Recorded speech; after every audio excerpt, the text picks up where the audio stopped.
Assalamualaikum warahmatullahi wabarakatuh. Perkenalkan, nama saya Syalsabila Jahra dengan NIM 231010502279 Prodi Manajemen. Di sini saya sedikit akan menjelaskan tentang Bank Risk Management. Untuk kita masuk materinya, ada di manajemen risk bank adalah serangkaian metode dan juga prosedur yang digunakan bank untuk mengelola potensi kerugian akibat ketidakpastian dalam kegiatan operasional, keuangan, dan juga strategis bank. Ada juga kita tujuan bank risk management.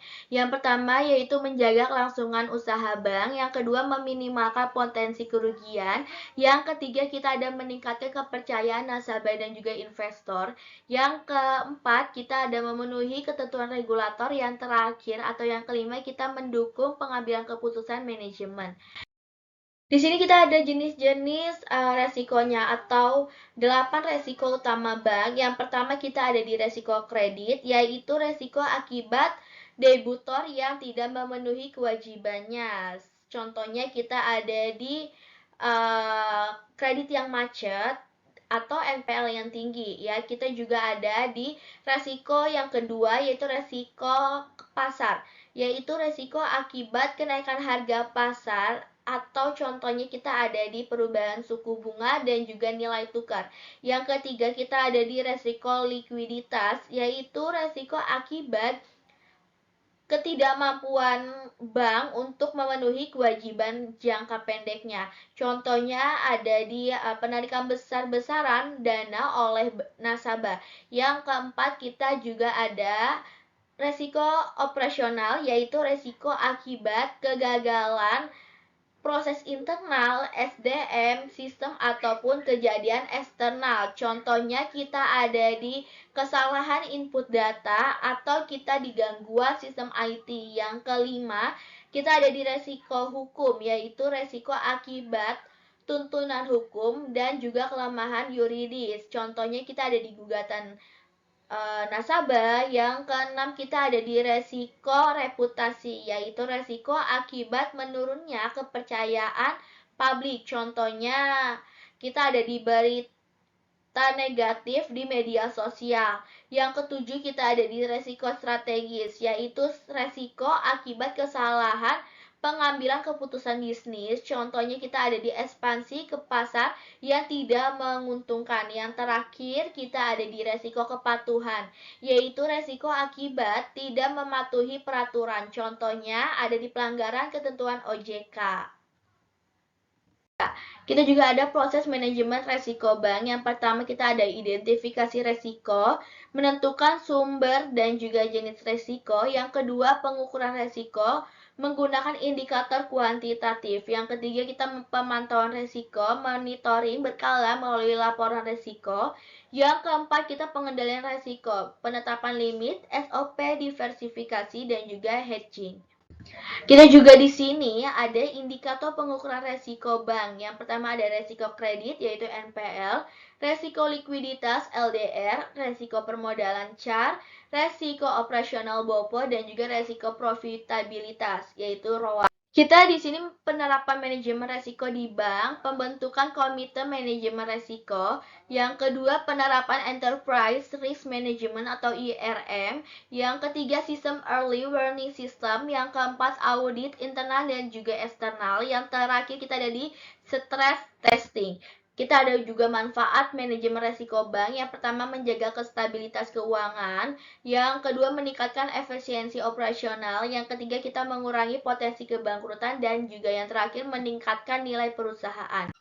Studi kasus manajemen resiko di PT Gudang Garam Tbk. Untuk gambaran umum perusahaannya, PT Gudang Garam Tbk adalah perusahaan manufaktur rokok terbesar di Indonesia yang bergerak di industri tembakau dan juga terdaftar di Bursa Efek Indonesia atau BI. Untuk produk utamanya meliputi rokok kretek mesin atau SKM dan juga sigaret kretek tangan atau SKT.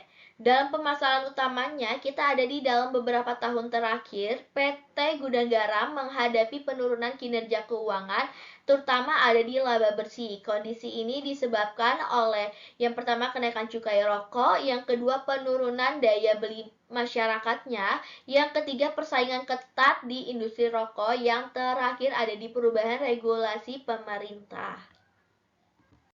Jenis resiko yang dihadapi, yang pertama ada resiko regulasi, di mana pemerintah secara rutin menaikkan cukai hasil tembakau. Dampaknya biaya produksi meningkat, margin laba menurun. Ya, resikonya penurunan profitabilitas. Yang kedua ada resiko pasarnya juga, yaitu perubahan preferensi konsumen dan juga penurunan konsumsi rokok.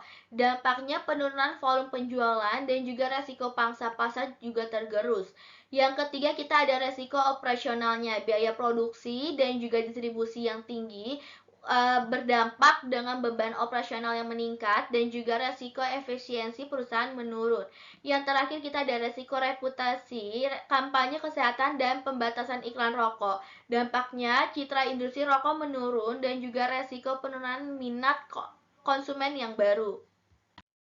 Dampak resiko terhadap kinerja keuangan yang pertama laba bersih yang menurun akibat tingginya beban cukai dan juga operasionalnya. Yang kedua, ROA dan ROE yang melemah. Yang terakhir, yaitu arus kas tertekan meskipun penjualan masih berjalan. Kita juga ada strateginya untuk manajemen resiko yang dilakukan. Yang pertama kita ada efisiensi operasional, menekan biaya produksi dan distribusi. Yang kedua, kita menyesuaikan harga produk, mengalihkan sebagian beban cukai ke konsumen secara bertahap. Yang ketiga, kita ada di verifikasi produk, mengembangkan variasi produk di segmen harga berbeda.